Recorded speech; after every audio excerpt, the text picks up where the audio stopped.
वातावरण हमेशा से शांतिपूर्ण और प्रेममय था। छोटे छोटे बच्चे गलियों में खेलते, गाय चारों ओर घूमती और मटकी से माखन चुराने की धुन में नटखट कान्हा का झुंड ग्वाल बालकों के साथ मस्ती करता रहता। हर कोई जानता था कि नन्हे कन्हैया के बिना गोकुल का जीवन अधूरा था। लेकिन एक दिन कुछ ऐसा हुआ जिसने गोकुल के लोगों को चौंका दिया और उसने विश्वास की परीक्षा ली। कृष्ण अपने ग्वाल बालकों के साथ माखन चोरी करने निकले थे। राधा, जो उसकी सबसे प्रिय सखी थी, उन्हें दूर से देख रही थी। कान्हा एक ऊंची मटकी तक पहुंचने के लिए चुपके से अपने दोस्तों के कंधे पर चढ़ रहे थे। जैसे ही उन्होंने मटकी में हाथ डाला, अचानक हवा का तेज झोंका आया और मटकी टूटकर नीचे गिर गई। मक्खन तो गिरा ही, परंतु मटकी के भीतर से एक चमकता हुआ पत्थर निकला। गोपियां और ग्वाल बालक सभी चकित हो गए। राधा भी हैरान थी। कृष्ण ने पत्थर को उठाया और उसकी ओर देखते हुए मुस्कुराए। ये तो कोई साधारण पत्थर नहीं है। गोपियों ने दौड़कर पत्थर को देखने की कोशिश की, लेकिन जैसे ही वे पत्थर के पास पहुंची, एक अदृश्य शक्ति ने उन्हें पीछे धकेल दिया। सभी के चेहरों पर भय के भाव थे। कृष्ण ने हंसते हुए कहा, चिंता मत करो, ये पत्थर अब हमारी बाल लीला का हिस्सा बनेगा। लेकिन सभी के मन में यह सवाल था कि ये पत्थर कहाँ से आया और इसके साथ क्या रहस्य जुड़ा हुआ था। कृष्ण ने उसे अपनी धोती के छोर में बांध लिया और अपने दोस्तों के साथ आगे बढ़ गए। रात के समय जब गोकुल के लोग अपने घरों में सो रहे थे, तभी अचानक गांव के बीचों बीच एक तेज प्रकाश फैल गया। गोपियों ने देखा कि वही चमकता पत्थर आसमान के ऊपर उठ रहा था। हर कोई दौड़कर वहां आया। कृष्ण ने ध्यान से उस पत्थर की ओर देखा और उसे देखते ही वह वापस धरती पर गिर पड़ा। गांव के बड़े बुजुर्ग इस घटना को समझ नहीं पा रहे थे। पंडित जी ने गांव के लोगों को बताया कि यह पत्थर किसी बड़े संकट का संकेत है। गोपियों को तो सताने लगा कि कहीं ये पत्थर उसके प्रिय कान्हा के लिए किसी खतरे का संकेत तो नहीं। अगली सुबह जब कृष्ण और उसके ग्वाल बालक जंगल में गायें चराने निकले, तो उन्हें एक गुफा का पता चला जो पहले कभी वहां नहीं देखी गई थी। गुफा के पास पहुंचकर कृष्ण ने उस पत्थर को गुफा के अंदर ले जाने का निर्णय लिया।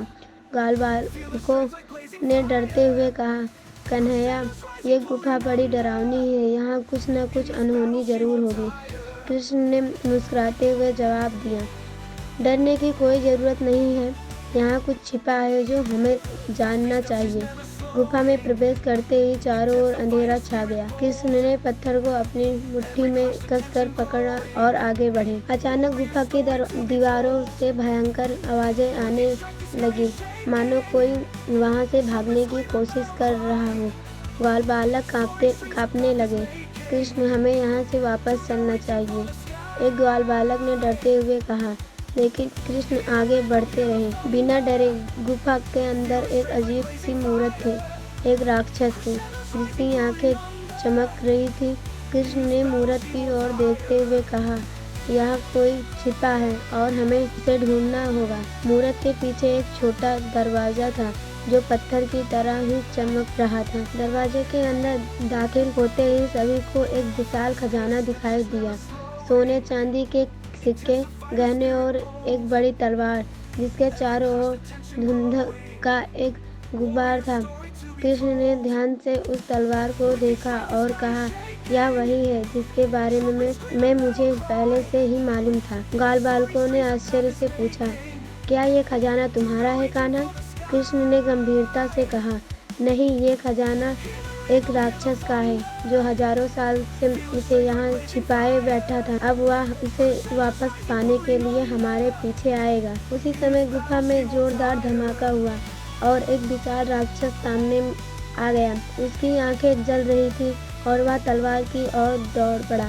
यह तलवार मेरी है, तुमने इसे छूने की हिम्मत कैसे की? राक्षस गरजते हुए बोला। कृष्ण ने निडर होकर जवाब दिया, यह तलवार अब तुम्हारे हाथ में नहीं जा सकती, यह सिर्फ सत्य और धर्म के लिए इस्तेमाल होगी। राक्षस हंस पड़ा, तुम कौन हो जो मुझे चुनौती दे रहे हो?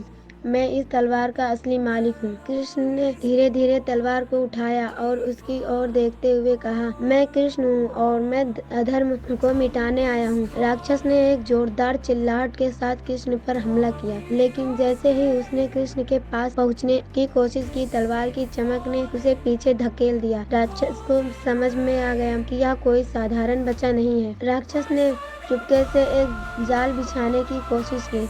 उसने ग्वाल बालकों को डराने की योजना बनाई ताकि कृष्ण का ध्यान भटक सके।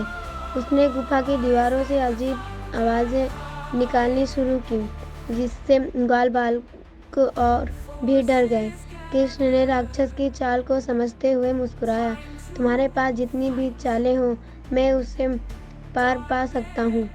राक्षस ने आखिरी बार हमला करने की कोशिश की, लेकिन इस बार कृष्ण ने तलवार को उसकी दिशा में घुमाया। तलवार की रोशनी इतनी तेज थी कि राक्षस उसकी चमक सहन नहीं कर पाया। उसकी आंखें बंद हो गईं और वह चीखते हुए जमीन पर गिर पड़ा। तलवार के प्रहार से उसका शरीर धीरे धीरे धुएं में बदलने लगा और आखिरकार वह पूरी तरह से गायब हो गया। गुफा के अंदर ही सारी दौलत भी गायब हो गई। अब वहाँ सिर्फ शांति थी। ग्वाल बालकों ने चैन की सांस ली। कृष्ण ने मुस्कुराते हुए कहा, सत्य की हमेशा विजयी होती है। यह तलवार अब किसी को नुकसान नहीं पहुंचाएगी। गोपियों और ग्वाल बालकों ने खुशी के साथ कृष्ण की जय जयकार की। गोकुल वापस लौटने पर सबने यह सुना और कृष्ण की बाल लीलाओं में एक और रहस्य जुड़ गया। गांव के लोग अब समझ गए थे कि कृष्ण कोई साधारण बालक नहीं, बल्कि भगवान थे जो हर संकट से अपने लोगों की रक्षा करते थे। यह कहानी न केवल कृष्ण की बाल लीलाओं की महिमा को दर्शाती है, बल्कि यह भी सिखाती है कि संकट चाहे कितना भी बड़ा क्यों न हो, सच्चाई और धर्म की जीत हमेशा होती है।